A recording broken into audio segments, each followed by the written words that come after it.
Before 2011, most countries' airliner manufacturers were leading at building jets, except Russia. They were still using its old planes like Tu-154 and IL-86.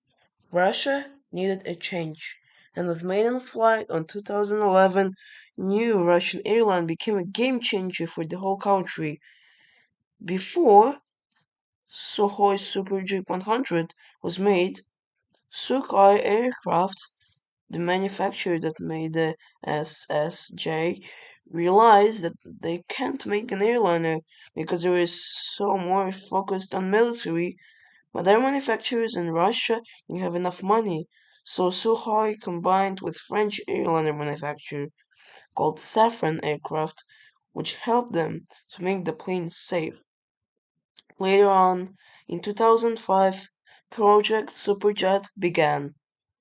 A new factory of Sukhoi and Safran was built in Komsomolsk-on-Amur near abandoned airport.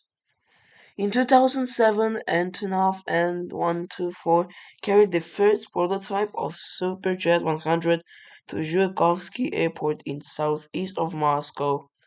On 19th of May 2008, Sukhoi plane made its first flight.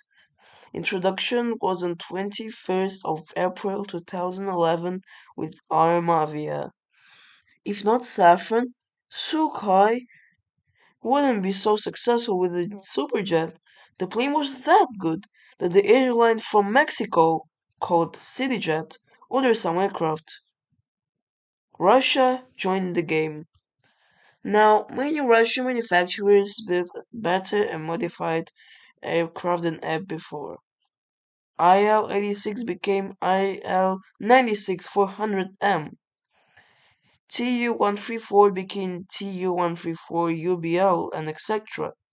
Now Irkut Corporation launches the MC-21 project that will lead Russia even further.